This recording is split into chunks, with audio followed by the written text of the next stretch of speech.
नमस्कार, मैं हूं आपके साथ मेनका चौधरी। कहते हैं जहां नारियों की पूजा होती है वहां देवता निवास करते हैं। महिला दिवस पर आज अपने इस खास कार्यक्रम उड़ान की शुरुआत हम इसी सूत्र वाक्य से कर रहे हैं। कभी घर की चार दीवारी के अंदर कैद रहने वाली महिलाएं आज देश विदेश में सिर्फ परचम ही नहीं लहरा रही, बल्कि उन क्षेत्रों में भी खुद को स्थापित कर दिया है जिन क्षेत्रों को पुरुषों का जोनर माना जाता था। अंतर्राष्ट्रीय महिला दिवस पर हमारे खास कार्यक्रम में आपका बहुत बहुत स्वागत है। और इस कार्यक्रम में हमारे खास मेहमान जो इस वक्त हमारे साथ जुड़ रही हैं, उनसे आपका तारुफ करा देते हैं। यूपी की पहली महिला पुलिस कमिश्नर लक्ष्मी सिंह जी इस वक्त हमारे साथ स्टूडियो में मौजूद हैं। डकैतों को पकड़ने से लेकर वर्दी में छिपे भ्रष्टाचारियों को बेनकाब करने तक का कई बड़े अभियानों को इन्होंने लीड किया है। हमारी दूसरी मेहमान है डॉक्टर उमा कुमार जी। आपका भी बहुत बहुत स्वागत है डॉक्टर उमा।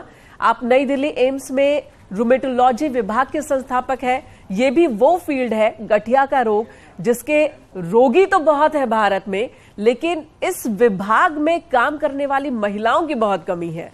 तो आपसे इसके बारे में जानेंगे, चैलेंजेस के बारे में भी जानेंगे। और हमारे साथ इस वक्त स्टूडियो में मौजूद हैं हमारे तीसरी खास मेहमान नीतू भट्टाचार्य जी। नीतू जी, आपका भी बहुत बहुत स्वागत है। आप सीआरपीएफ में डीआईजी के पद पर तैनात हैं और जाहिर सी बात है इस पद तक पहुंचना ही अपने आप में एक बहुत बड़ा चैलेंज है। सीआरपीएफ ये वो सेक्टर है जो बहुत चैलेंजिंग रोल यहां पर आपको निभाने होते हैं। एक महिला रहते हुए कितना मुश्किल रहा, तमाम बातें आप सभी से हम एक एक कर जानेंगे। सबसे पहले लक्ष्मी जी आपके पास आती हूं, नाम ही काफी है। आपको बता दें, कहा यह जाता है, खासकर क्रिमिनल्स के बीच में कहा जाता है कि जहां आप जाती हैं क्रिमिनल्स अपना बोरिया बिस्तर समेट के निकल लेता है। करना भी चाहिए उनको। इसमें यूपी के विभिन्न अंचलों में हमने काम किया है और हमने ये पाया है कि अगर आप अपनी मेहनत से, डेडिकेशन के साथ और पूरी ईमानदारी के साथ अपने कर्तव्यों का निर्वहन करते हैं तो ये स्वाभाविक है कि क्रिमिनल आपसे डरेंगे और जनता का आप में विश्वास बढ़ेगा। चैलेंज बहुत बड़ा है और पूरी जिंदगी ही इस चैलेंज पर खड़ा उतरने में निकल जाती है। आपको बहुत लंबा एक्सपीरियंस रहा जी, और इस 23 साल के एक्सपीरियंस में आप लखनऊ में भी रही जी, आईजी भी रही जी, अब आप यहाँ पुलिस कमिश्नर हैं। आप बुंदेलखंड में भी रही जहां पर डकैतों का वर्चस्व था। सबसे ज्यादा चैलेंजेस कहां पर फेस करने पड़े? देखिए, 23 वर्षों में यूपी के विभिन्न अंचलों में काम करने के बाद हमने पाया कि हर पोस्टिंग के अपने चैलेंजेस होते हैं। कहीं पर जहाँ पे आपने जैसा कहा कि हम लोगों ने गंगा की कटरी में, चंबल के बिहड़ों में, बुंदेलखंडों में काफ़ी अधिक संख्या में गैंगों का जो है सामना किया। लाइव कॉम्बिंग चलती थी, लाइव एनकाउंटर्स चलते थे। उस समय शुरू में 303 राइफल्स होती थी और उसको लेके हम लोग डकैतों से मुचैटा लेते थे। उसमें भी उसके बाद में आपका जो दूसरा पहलू होता है वो ये कि as a superintendent of police, as a senior police officer, आप जनता में सिस्टम के प्रति कितना विश्वास जगा पाते हैं, वो मुझे लगता है सबसे बड़ा चैलेंज होता है। और उस चैलेंज को स्वीकारना और उस पर खरा उतरना ही हम लोगों का लक्ष्य होना चाहिए। अगर आप अपने काम से एक तरफ अपराधियों की नकेल कसते हैं लेकिन दूसरी तरफ अपना एक ह्यूमन चेहरा, जो मैंने हमेशा ट्राई किया है, हमारे अपने की अंदर की जो संवेदनशीलता है वो मरनी नहीं चाहिए। सिस्टम का एज अ हिस्सा, एक क्लॉग ऑफ द सिस्टम बनने के बावजूद आपके अंदर की जो मैं है, जो मेरी एक आइडेंटिटी है, वो बनी रहनी चाहिए। और इसको मैंने हमेशा मजबूत किया है। अगर आदमी मेरे पास आता है, समस्या लेकर आए, अपनी समस्या का हल लेकर जाए, लेकिन साथ ही साथ अगर वो वापस से सिस्टम में मुस्कुरा कर विश्वास प्रकट करता है तो मुझे लगता है कि ये मेरा चैलेंज है और हम इस पर खरे उतरे हैं। चलिए आगे बढ़ते हैं और डॉक्टर उमा जी आपके पास आती हूँ। सबसे पहले तो आप बताइए, जो आप काम कर रही हैं इसके बारे में बताइए। आपने एम्स में सबसे पहले शुरुआत की इस विभाग की, ये काम क्या है?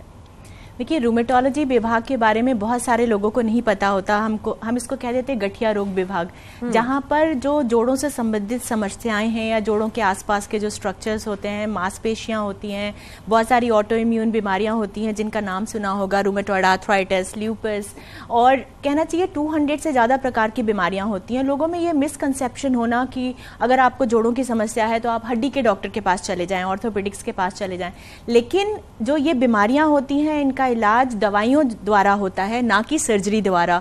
तो एक तो ये चैलेंजेस की बात अगर मैं करूं तो एक तो ये था कि इंडिया में आप मानेंगे कि लोगों में इसके बारे में जानकारी नहीं है, तो उसके बारे में जानकारी स्प्रेड करना पब्लिक में कि ये बीमारियां हैं। अगर कोई मेडिकल फील्ड में घर की कोई बेटी कोई लड़की जा रही होती तो हमने देखा गाइनो, डेंटिस्ट, ये वो विभाग हैं जहाँ पर पैसे ठीक ठीक आए और ज़्यादा मेहनत ना हो, फिर आपने इस डिपार्टमेंट को चुना?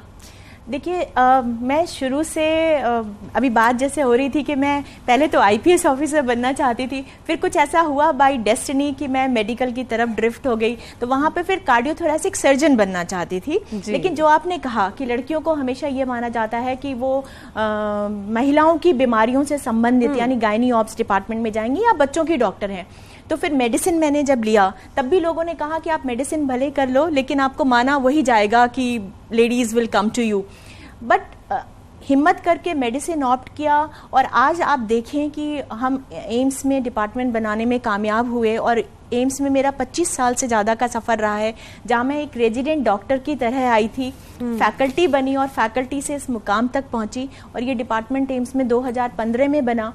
वेस्टर्न वर्ल्ड में तो इसके बारे में बहुत जानकारी थी लेकिन आज भी हमारे देश में इसके बारे में बहुत जानकारी नहीं है। चलिए, यहाँ पर आपका एक्सपीरियंस कैसा रहा और एम्स को इससे क्या फ़ायदा हुआ, आपको कितना फ़ायदा हुआ, वो भी आपसे चर्चा करूंगी मैं डॉक्टर जी। और उसके बाद नीतू भट्टाचार्य जी आपके पास आती हूँ। सीआरपीएफ ये वो डिपार्टमेंट है जो कठिन से कठिन परिस्थितियों में आप रहते हैं। पुरुषों के लिए ही ये बहुत कठिन माना जाता है ये फील्ड, फिर आप एक महिला होते हुए सीआरपीएफ और अब आप डीआईजी रैंक तक पहुंच चुकी हैं, कुछ एक्सपीरियंस शेयर करेंगे हमारे साथ? सीआरपीएफ को इस बात का फक्र है कि विश्व की पहली महिला बटालियन का गठन हमने किया। 1986 में जब इस सफर पे महिलाएं निकली तब ये माना जाता था कि सेंट्रल रिजर्व पुलिस फोर्स एक बहुत ही टफ ड्यूटी है, ये कैसे पॉसिबल होगा, एक रिजर्व फोर्स के बारे में रहते हुए एक जगह से दूसरी जगह तक जाने में ये कैसे कल को संभव होगा। इतने सालों बाद जब हम पीछे मुड़ के देखते हैं तो हमें लगता है कि हमने वो मुकाम हासिल किया है जिसके पीछे पीछे और फोर्सेस ने महिलाओं को लिया। देखिए, ये इसलिए भी ज़रूरी होता है क्योंकि जब एक महिला अपने घर से निकलती है और वो एक यूनिफॉर्म धारण करती है तो 3 तरीके के बेसिक चेंजेस आते हैं। पहला चेंज उस लड़की में खुद में आता है जो गांव देहात से निकली है, उसमें खुद में एक कॉन्फिडेंस जागता है कि ये पॉसिबल है कि मैं बहुत कुछ कर सकती हूँ। दूसरा इफेक्ट उस जगह पे होता है जिस जगह से वो निकली है, जिस समाज से वो निकली है, जिस दायरे से को उसने तोड़ा है, उस गांव में कितना चेंज आया, उस लोकेलिटी में कितना चेंज आया। और हमारा ये बहुत मानना है कि सबसे बड़ा डिफरेंस जो आता है ये उस जगह पे आता है जहां हम डिप्लॉय होते हैं। देखिए, सीआरपीएफ उस जगह पे जा रही है जहां मिलिटेंसी है, इंसर्जेंसी है, नेचुरल डिजास्टर हो रखा है, एक क्राइसिस सिचुएशन आ रखी है। उस जगह पे जब हमारी महिलाएं जाती हैं तब जो फर्स्ट हीलिंग टच है, जो first touch to the vulnerable sections of the society है, जो महिलाएं हैं, बच्चे हैं, जो लोग एक क्राइसिस के दौर से गुजर रहे हैं, उसके सामने जब एक सशक्त महिला यूनिफॉर्म में खड़ी होती है तो एकदम से चेंज आता है उस सोसाइटी में। हमारा ये मानना है कि ये हमने इतने सालों में कर दिखाया है। सोसाइटी में तो चेंज आता है और बहुत बदलाव हुए भी हैं, लेकिन उस बदलाव को लाने में जो मुश्किलात आपने और आप जैसी अन्य महिलाओं ने झेली है वो भी मैं आपसे जानूंगी एक एक कर। और अब मैं लक्ष्मी जी के पास वापस आती हूँ। लक्ष्मी जी, जिस तरह से आपने वर्दी में रहते हुए न सिर्फ बाहर के जो अपराधी थे उन पर, उनके नेटवर्क पर लगाम लगाया, आपने डिपार्टमेंट के अंदर भी सफाई का काम किया है और उसके बारे में भी जानूंगी। तमाम काम है, विकास दुबे एनकाउंटर और उसके बाद विकास दुबे वाला केस आपके पास आया था, उन्नाव का एक केस आपके पास आया था, पॉलिटिकल प्रेशर भी, मीडिया का प्रेशर भी, इन सबको हैंडल करना और इन सब के बीच एक बहुत बड़ा चैलेंज, क्योंकि जिस डिपार्टमेंट को आप लीड कर रही हैं 90% वहां पर पुरुष हैं जो आपके साथ काम कर रहे हैं, उनके ईगो को सेटिस्फाई करते हुए टीम को लीड करना ये कितना मुश्किल है? देखिए, पुलिस विभाग में शुरू से ही एक मेल डोमिनेटेड बैस्टियन इसको माना जाता रहा है और समाज में भी जो है वो उसी नज़रिए से पुलिस को देखा जाता है। तो फीमेल पुलिस ऑफिसर को पहले तो बड़े कौतूहल की दृष्टि से देखा जाता है। आपका जो नीचे का डिपार्टमेंट है वो भी आपको टेस्ट करता है, साहब को कितना आता है, कितने सक्सेसफुल होंगे। जनता भी देखती है कि इनके पास समस्या लेकर गए तो ये किस ढंग से रिएक्ट करेंगी, क्या काम करेंगी, कर पाएंगी कि नहीं कर पाएंगी। तो शुरुआती दिनों में ये चैलेंजेस बहुत होते हैं और इस चैलेंज को निपटने का एक ही तरीका होता है कि आपको फील्ड पे उतर के और फोर्स को सामने से लीड करना पड़ता है। हमने अपने इन सालों में बहुत सारे दंगे वाले सिचुएशन को फेस किए हैं। बहुत सारे, जैसा आपने पहले भी कहा था, एंटी डकैती ऑपरेशंस को हमने रन किया है। बहुत सारे बड़े मुश्किल क्राइम को सॉल्व किया है। तो जब आप फील्ड पर उतरते हैं और आपके बगल में खड़ा हुआ वो इंस्पेक्टर, वो कांस्टेबल ये देखता है कि मैडम है और साहब हमारे साथ है और साहब हर कठिनाई को फेस करके हमको लीड कर रहे हैं, हमारे साथ खड़े हैं, तो फोर्स का विश्वास आप में जागता है। तो क्या ऐसा कभी होता है कि जब किसी ऑपरेशन की शुरुआत या किसी नई जगह पर आप गई तो पहले भरोसा ना रहा हो और शुरू में तो ऐसा करने के बाद भरोसा जगा हो? प्रूफ तो मुझे लगता है कि एक मेल डोमिनेटेड एरिया में आपको हर लेवल पर अपने को प्रूफ करना पड़ता है। वो थोड़ी सी साइकी समाज की ऐसी ही रहती है। चैलेंजेस हमारे हैं, हमारे इस समाज की एक इनहेरेंट व्यवस्था ऐसी है कि आपको हर लेवल पर अपने को प्रूफ करना पड़ता है। वो तो साथ साथ चलेगा। लेकिन ये एक क्वेश्चन है मन हाँ में, जी, क्या कभी आपने खुद से सुना मैम तो बहुत सॉफ्ट है, बोलती तो बहुत सॉफ्ट है, ये कैसे करेंगी? नहीं, मेरा या थर्ड पार्टी से बहुत साफ मानना है कि हम बोलना हमको सॉफ्ट चाहिए लेकिन काम हमारा बहुत कड़ा होना चाहिए। फैसले स्ट्रांग होने चाहिए। यस,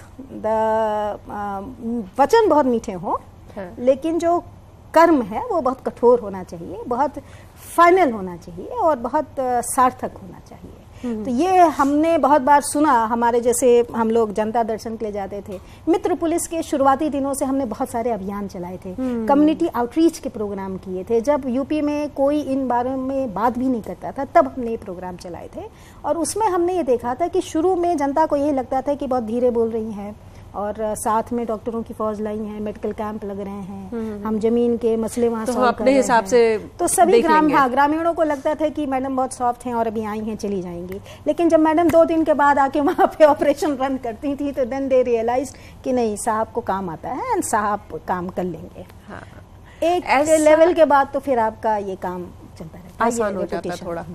ऐसा आपके साथ कभी हुआ कि आप गई लेक्चर देने, 400 से ज्यादा आपने लेक्चर दिए हैं, न सिर्फ कंट्री में, कंट्री के बाहर भी, इस सब्जेक्ट पर जहां पर ये सब्जेक्ट भी मेल डोमिनेटेड है, तो आप कहीं गई और हाँ ये आ तो गई, आप गलत डिपार्टमेंट में आ गई, इस तरह के कभी कुछ सुनने को मिला है? मुझे तो लगता है कि हर दिन हर पल ये टेस्टिंग टाइम होता है जहाँ पर हमें प्रूफ करना पड़ता है कि हाँ हम कर सकते हैं। लेकिन बजाय उस पर ध्यान देने के इस चीज़ पे ध्यान देना कि हम, जैसे लक्ष्मी सिंह जी ने कहा कि हम कैसे बदल सकते हैं सोसाइटी को। जो एक विमेन टच होता है हमारी हैंडलिंग में, चाहे वो कोई भी प्रकार का केस हो, जैसे मैं मेडिसिन में ही बात करूं तो आपको कंपैशनेट होना है और साथ साथ 2 पोजीशंस हैं, एक आप एडमिनिस्ट्रेटिव पोजीशन भी होल्ड कर रहे हो और एक आप एकेडमिक पोजीशन होल्ड कर रहे हो। दोनों में अलग अलग तरीके से बिहेव करना होता है और लोगों में ये चीज़ आती है, अरे ये तो बहुत छोटी है, अभी अभी तो आई है, देखते हैं। तो वो सुनने को भी चीज़ें मिलती हैं, बट एक बार जब आप अपना मेंटल प्रूव कर देते हैं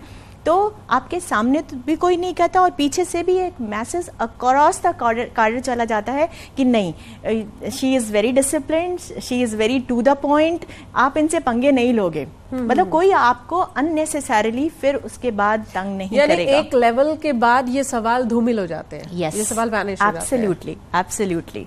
तो वो उस पॉइंट तक पहुंचना बहुत जरूरी है कि अच्छा, कोई एक वाक्य आप बता सके कि आप घर पे भी चैलेंजेस हैं, घर पे फैमिली को देखकर फिर बाहर गई, आप वहाँ लेक्चर करने गई तो पता चला वहाँ पर भी जो एक्सपेक्टेड, जो लोग बैठे हैं उनकी एक्सपेक्टेशन बहुत लो उन्होंने सेट कर रखी है, फिर आपने बताया कि नहीं मैं तो बहुत ज़्यादा कर सकती हूँ।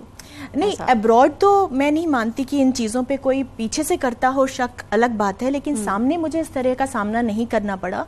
और लेकिन अपने या अपने घर में इन चीज़ों को ज़रूर मुझे फेस करना पड़ा, जहाँ पर जैसे मैं कहूँ कोई मीटिंग जिसको हम हेड कर रहे हैं या आप किसी कमेटी में चेयरमैन हैं, तो वहाँ ये एक्सपेक्टेशन होती है जब आपका नाम जाता है और पता करते हैं लोग, जब आप जाते हो तो कहते हैं ये तो बड़ी छोटी सी है, इमेच्योर है, तो people take you for granted और उनकी अपनी चीज़ें सब चलता रहा।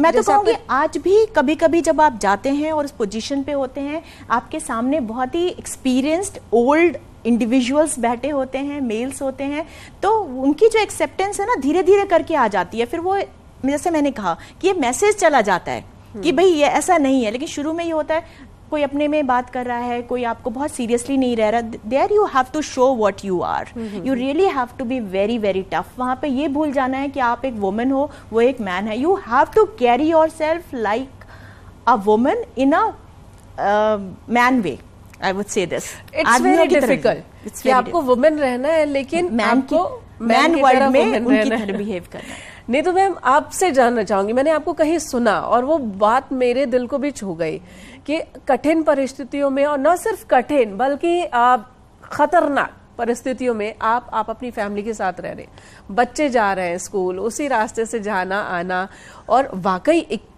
वर्दी में होने के साथ साथ आप एक माँ भी हैं, आपको दोनों ड्यूटी निभानी है। अपने बच्चे को उसी रास्ते से भेजना भी है, आते हुए देखना भी है, प्रेयर भी करना है कि सब कुछ ठीक रहे। आपने कहा कि होमवर्क तो कोई मायने नहीं रखता, ये बताइए जरा, वाकई दिल को छूने वाली बात है। देखिए, जब हम कहते हैं कि behind every successful man there is a successful woman, the opposite is also very true. Yes. Behind every successful woman, every woman who you see on the street, उसके पीछे उसका परिवार खड़ा है, उसका समाज खड़ा है और उसके पेरेंट्स खड़े हैं, उसके साथ साथ उसके बच्चे खड़े हैं। हमारे यहाँ मेरी ऑर्गेनाइजेशन में एक ग्लास सीलिंग नाम की बात नहीं है। ऐसा नहीं है कि कुछ पद ऐसे हैं जिनमें केवल महिलाएं रहेंगी, वेलफेयर हो गया या महिला बटालियन हो गई, या ऐसी बात नहीं है। तो मैंने बहुत सी मेल बटालियन भी कमांड करी हैं, और मेल बटालियन मैंने इंसिडेंसी अफेक्टेड एरियाज में कमांड करी हैं, त्रिपुरा में करी है, नॉर्थ ईस्ट में करी है, कश्मीर में करी है। और जब आप ये सब काम करते हैं, जो अभी मैडम ने भी कहा, जब आप ये धीरे धीरे काम करते हैं तो वो बटालियन आपके साथ जुड़ती है, क्योंकि उनको पता है कि इन पे विश्वास किया जा सकता है। देखिए, किसी और कॉर्पोरेट वर्ल्ड में पॉसिबिलिटी है कि आपके डिसीजन से हो सकता है एक फाइल थोड़ी ऊपर चली गई या पीछे चली गई। हमारे यहाँ ऐसा नहीं है। आपके डिसीजन के ऊपर जिंदगियां निर्धारित है, फैसलों के ऊपर बेसिक लोकेशन निर्धारित है। तो इसलिए जब हम ये इस तरीके के काम करते हैं तो वो बटालियन आपके साथ जुड़ती है। जो आपने बात कही कि हाँ ये मुश्किल है, हाँ ये हमारे परिवार के लिए भी मुश्किल है, लेकिन आपका परिवार भी देखता है कि इसका पैशन क्या है। ये सही है कि माँ होना मुश्किल है, माँ के साथ बच्चों के साथ मुश्किल है, साथ में परवरिश है। और जो बात आपने कही बिल्कुल सही, जिस रास्ते से बच्चों ने स्कूल जाना है, जिस रास्ते से उन्होंने स्कूल से लौटना है, वो रास्ता वही है। ना समय बदल सकता है, ना स्कूल का लोकेशन बदलेगी, लेकिन फिर भी जब आप उसके साथ जुड़ते हैं, जब आप ये सब काम करते हैं टोटल ऑनेस्टी के साथ और टोटल पैशन के साथ करते हैं, तो मेरा ये मानना है कि पूरी कायनात आपके साथ जुड़ती है, समाज आपके साथ जुड़ता है, और आप जरूर वो सब हासिल कर सकते हैं जो आपने सोच रखा है। कभी कोई ऐसा पल रहा हो जब लगा हो कि गलत इस फील्ड में आ गई, काश कोई और फील्ड ऑप्ट किया होता तो शांति से मैं भी फैमिली के साथ, बच्चों के साथ रहती, या बच्चों ने कहा हो कि मम्मा कहाँ फंसा दिया? देखिए, चूंकि आपने ये क्वेश्चन पूछा, मेरी बेटी ने अपनी क्लास 12 खत्म करी 19 स्कूलों के साथ, क्योंकि उसका हमारा ट्रांसफर होता रहा, कहीं ना कहीं कुछ ना कुछ बदलता रहा। थोड़े बच्चे बड़े हुए तो मैंने उनसे ये सवाल पूछा कि तुमको नहीं लगता कि तुम्हारे साथ गलत हो गया? My daughter is now dermatologist, ESIC Delhi में है। माई सन इज अ डेंटिस्ट। एंड मेरी बेटी ने मुझसे कहा कि मम्मा इसको देखने का नज़रिया है। मेरे बेटे की मेरे से ये बात रही कि हम कभी किसी स्कूल की टीम में नहीं रहे, कभी कोई फुटबॉल टीम, कोई म्यूजिक टीम, कोई भी टीम में हम नहीं रह पाए। जब तक हमने स्कूल में दोस्त बनाए तब तक आपने स्कूल बदल दिया। मेरी बेटी ने इसको कहा कि मम्मा अगर हम एक स्कूल में भी रहते तो भी तो टीचर हर साल बदलती, बच्चे बदल गए तो क्या हो गया? हमने देखी मम्मा, देखो आपको लगता है कि हमने कम दोस्त बनाए, हमें लगता है कि हमने पूरे हिंदुस्तान में दोस्त बनाए। मेरे बेटे को लगा कि हमारी क्लोज फ्रेंडशिप नहीं बन पाई। मेरी बेटी का मानना है कि ये तो डिजिटल मीडिया है, हर दोस्ती उतनी ही है जितनी दोस्ती आप करना चाहें। देखने का नजरिया है, और उसी परिवार में दो बच्चों का नजरिया अलग अलग भी हो सकता है। लेकिन मेरा ये मानना है कि चूंकि उनका सपोर्ट रहा, चूंकि वो खड़े रहे हमारे साथ, तो हम कोई भी मुकाम हासिल कर पाए। कहते भी हैं कि वर्किंग वुमेन एंड किसी घर में अगर दोनों ही पेरेंट वर्किंग है तो बच्चे बहुत जल्दी मैच्योर हो जाते हैं, समझने लगते हैं, और बच्चों का वो साथ बहुत जरूरी होता है। एब्सोल्युटली, बच्चों का साथ भी जरूरी है, बच्चों का आपके साथ जुड़ा रहना भी जरूरी है। और जब आपने ये बात कही कि वर्किंग वुमेन हो, हम में से जो भी वर्किंग वुमेन है, जो भी किसी भी तरीके से काम कर रही है, आफ्टर ऑल वो चाहती क्या है? वो ये चाहती है कि उसके आने वाली जनरेशन उससे ज्यादा स्ट्रांग हो। हमारा सबका अल्टीमेटली, हम जो भी नौकरी करते हैं, जो भी पैशन करते हैं, अल्टीमेटली हम चाहते हैं कि हमारा परिवार बना रहे, एक सुदृढ़ सुशील परिवार हम लोग खड़ा कर सकें, एक responsible citizen of the country दे पाए। उस मुकाम को हासिल करने के लिए ही बाकी सब चीजें चलती हैं, तो परिवार तो है ही। लक्ष्मी जी, आपसे भी यही सवाल होगा मेरा, और थोड़ा सा अलग भी होगा। एक कि फैमिली का सपोर्ट किस तरह का रहा, और दूसरा कि आपकी फैमिली में लगभग सभी आईपीएस रहे, और आपके हस्बैंड पहले आईपीएस और अब वो राजनीति में है, तो इसका फायदा हुआ या कभी कभी नुकसान भी उठाना पड़ा? देखिए, मेरा ये मानना है कि जब आप कई तरह के रोल एक साथ प्ले करते हैं, चाहे प्रोफेशनल लाइफ में, चाहे पर्सनल लाइफ में, और आप सभी रोलों के लिए समय निकालते हैं एक बैलेंस्ड आउटलुक के साथ, और सबके साथ न्याय करने की कोशिश करते हुए दिखते हैं। गिल्ट, माँ का गिल्ट तो रहेगा, लेकिन जब आपको सामने वालों को लगता है कि नहीं, ये इसमें भी इनकी उपस्थिति है, इसमें भी इनकी उपस्थिति है, इसमें भी इनका योगदान है, तो आपके बच्चे आपसे अपरोक्ष रूप से, मतलब परोक्ष रूप से, अप्रत्यक्ष रूप से आपसे सीखते हैं। हम लोगों के बच्चे मैच्योर होते हैं, स्ट्रॉन्ग विल्ड होते हैं, और वो कहीं ना कहीं से कुछ ऐसे गुण अपनी माँ से स्वाभाविक रूप से उठाते हैं जो उनको जीवन में बहुत आगे ले जाएगा।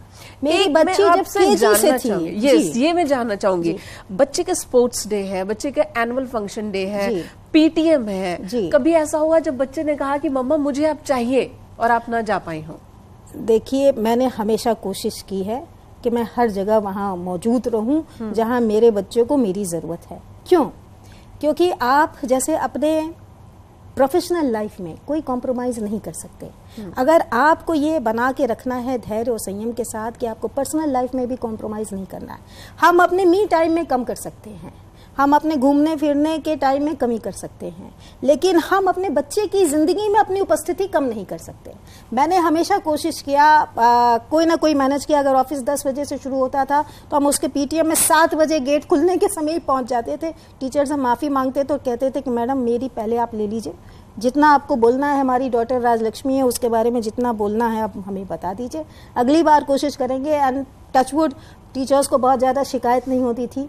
4 साल की उम्र से मेरी बच्ची से जब उससे पूछा गया कि आप क्या बनना चाहते हैं, तो उसने अपने क्लास में सबके सामने खड़े होकर ये कहा था कि मैं मम्मा बनना चाहती हूँ।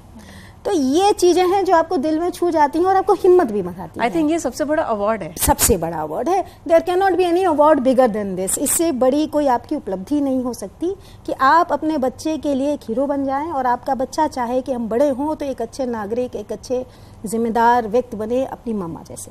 वो बहुत बड़ी चीज़ है। तो ये मैंने कहा ना, अपने जीवन में सामंजस्य बैठाने की एक ऐसी पर्सनैलिटी जिनके नाम का खौफ क्रिमिनल्स के बीच होता है, उस पर्सनैलिटी का एक हिस्सा ये भी है, एक माँ का हिस्सा, और वो इस वक्त मैं आपको एक इंसिडेंट और शेयर करूंगी। देखिए, हम लोगों की ज़िंदगी में हमारे बच्चे कितना महत्वपूर्ण रोल प्ले करते हैं। मैं जब भी फील्ड में जाती थी तो मैं स्कूल में ज़रूर जाती हूँ, प्रारंभिक विद्यालयों में छोटे छोटे बच्चों के संग बैठ के बात करते हैं और उनकी पढ़ाई का जायज़ा लेते हैं। बच्चे भी हमसे बहुत खुश होकर इंटरैक्ट करते हैं। और उस दौरान जब हम आगरा में थे तो हमने ये देखा कि एक बच्ची थी, 3.5 साल की थी, और हमने उसको हाथ पकड़ा तो वो अपना हाथ छुड़ा के और अपनी माँ के पीछे छुप के रोने लगी। तो मुझे पहले लगा कि शायद वर्दी देख के रो रही है, लेकिन ऐसा अमूमन होता नहीं। मैंने उसकी माँ से पूछा, then I came to know कि उसके संग उतनी छोटी उम्र में भयंकर असॉल्ट हुआ था, और उसके बाद से वो ट्रॉमा में जी रही थी।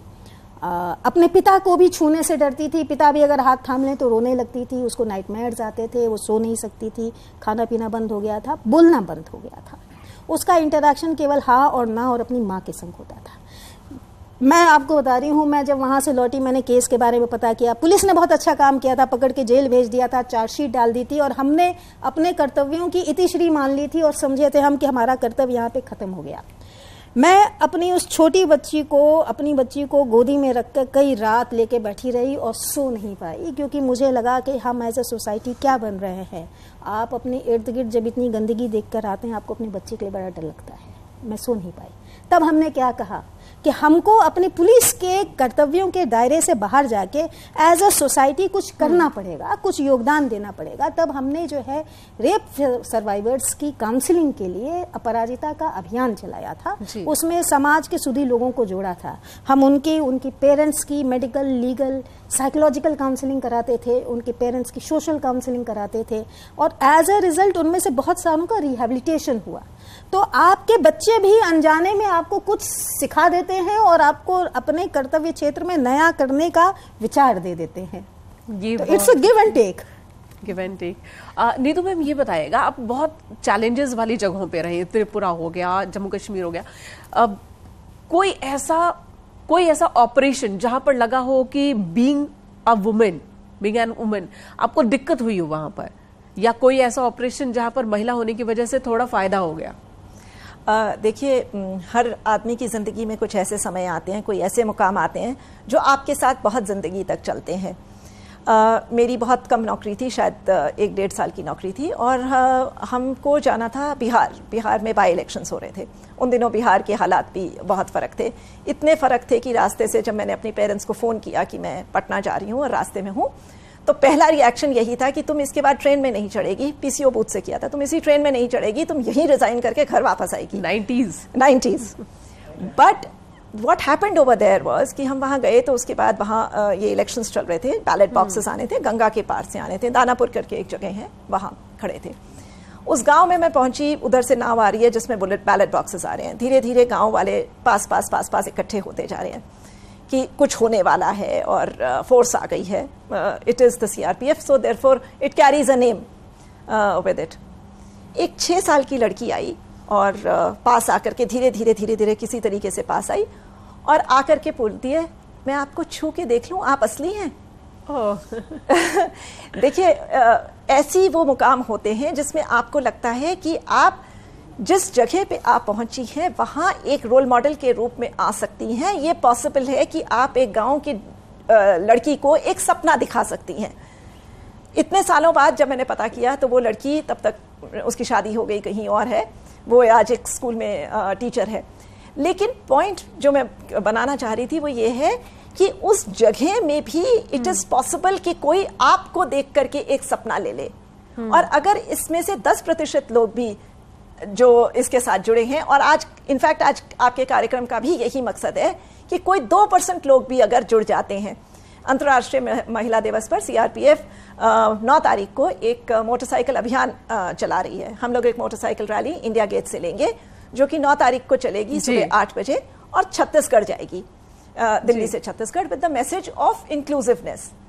जब ये 75 लड़कियां जा रही हैं आज़ादी के अमृत महोत्सव में, तो अगर 75 लड़कियां मोटरसाइकिल से निकलती हैं, जो रास्ते के आते हुए गाँव में रुकती हैं, कॉलेजेस में रुकती हैं, दूसरे लोगों से बात करती हैं, तो इससे एक इंक्लूसिवनेस बनती है। आज जो हमारा समय है वो केवल ये मानता है कि आप और हम अगर किसी मुकाम पे पहुंच गए हैं तो ये जरूरी है कि हम अगला कदम लें। और अगला कदम हमारा यही है कि जो दूसरी महिलाएं हैं वो हमारे साथ जुड़े और हम लोग सब मिलकर एक नए सुबह की तरफ चले। ठीक है, आज़ादी के बाद से लेकर अभी तक हमने बहुत तरक्की किया। आज़ादी की लड़ाई में भी महिलाओं का योगदान बड़ा रहा था। आज़ादी के बाद एक दूसरी लड़ाई शुरू हुई कि घर की 4 दीवारी के अंदर महिलाओं को रखा जाए, बाहर जाएं तो किस रेखा तक जाएं। पहले हुआ कि सिर्फ आप टीचर बन सकते हैं, बैंकिंग के जॉब में जाइए, बहुत ज्यादा हुआ मेडिकल। अब तमाम अलग अलग क्षेत्रों में आप यहाँ एग्जाम्पल हमारे सामने हैं। वहां से यहां तक की लड़ाई और आगे की जर्नी को किस तरह से आप देख रही हैं? मैं इसलिए सवाल कर रही हूं कि क्या अब महिलाओं का बाहर निकलना तेज हुआ है? क्या ये लड़ाई यहीं पे खत्म हो गई है, या फिर बाहर निकलने के बाद भी चैलेंजेस तो बरकरार ही है घर के अंदर भी? देखिए, चैलेंज तो जिंदगी में हमेशा रहेंगे, लेकिन हमारे ही देश में वैसे भी महिलाएं हुई हैं, जीजाबाई, लक्ष्मीबाई, तो और भी बहुत सारी, जिसमें कि जिन्होंने अपने आप ना मेंटल अपने आप को प्रूव किया है। तो लेकिन बीच में किसी वजह से अगर वो कुछ नहीं कर पाई, 4 दीवारी तक कैद होकर अगर रह गई, तो ये एक मौका उनको मिला है करंट टाइम्स में, जहां पर वो अपने आप को प्रूव कर रही हैं हर दिन। और जैसे कि अभी बात हो रही थी कि हर महिला एक रोल मॉडल बन रही है, तो जब वो आगे बढ़ती है तो वो सिर्फ अपने लिए ही नहीं बढ़ती, बल्कि उसको देखकर समाज की दूसरी महिलाएं और जो बच्चियां हैं वो भी आगे बढ़ती हैं और वो वहां तक पहुंचने की कोशिश करती हैं। क्योंकि जिस मुकाम, जिस दौर से हम सब गुजर कर यहाँ तक पहुंचे हैं, वो एक आसान सफर नहीं रहा है। तो बहुत जरूरी है कि जो चैलेंजेस सामने आए हैं, जो चैलेंजेस आप लोगों ने फेस किए, बहुतों के लिए रास्ते को आसान बनाया। रास्ते आसान हुए और उनको भी आएंगे और उसको ओवरकम करना है। ओवरकम करना इम्पॉसिबल नहीं है, बस हिम्मत नहीं हारनी है। मुश्किल क्या होती है कि कभी लड़कियां डेयरिंग है, और भी ज्यादा डेयरिंग और पेशेंस, परसिवरेंस। जैसे मैंने डिपार्टमेंट बनाया तो ये नहीं कि ओवरनाइट बन गया, लोगों को कन्विंस करना, उसके बाद कई बार हम बैकफुट पे गए, फिर आगे बढ़े और उसका नतीजा ये हुआ कि सक्सेसफुल हुए उस काम को करने में। देखिए, मैं इसमें एक लाइन जोड़ना चाहूँगी। जब हम लोग नौकरियों में आए थे तो हमारी इंडिविजुअल स्ट्रगल स्टोरी चलती थी, और किसी भी फील्ड में जब महिलाएं उतरती थी उनके अपने इंडिविजुअल स्ट्रगल थे। आज की तारीख में थोड़े से आयाम बदले हैं, सरकार के स्वरूप बदले हैं। जैसे यूपी सरकार ने जब ये मिशन शक्ति का प्रोग्राम चलाया है, वो मिशन शक्ति चलाने के लिए अगर केवल पुलिसिंग की ही बात करते होते तो उतने से ही संपन्न हो जाना चाहिए था। महिला सुरक्षा की बात अब महिला सुरक्षा से ही करेंगे, लेकिन महिला सुरक्षा को महिला स्वावलंबन से जोड़ के जो सरकार ने प्रोग्राम चलाया, इसका मतलब सरकार का नजरिया बदला है। और नजरिया बदलेगा तो महिलाओं को और थोड़ा सा रास्ता आसान होगा, उनका रास्ता आसान लेकिन होगा। ये तो है कि लड़ाई हर किसी को खुद ही लड़नी है। और एग्जाम्पल आप हैं कि अगर आप लड़ेंगे, हारेंगे नहीं, डरेंगे नहीं, तो मुकाम पर जरूर पहुंच जाएंगे। आप तीनों का ही बहुत बहुत धन्यवाद इस वक्त हमारे साथ स्टूडियो में जुड़ने के लिए, अपना कीमती वक्त हमारे लिए, हमारे दर्शकों के लिए निकालने के लिए। तो फिलहाल हमारे इस खास प्रोग्राम में इतना ही। एक छोटे से ब्रेक के बाद भी न्यूज़ 18 पर खबरों का सिलसिला जारी है।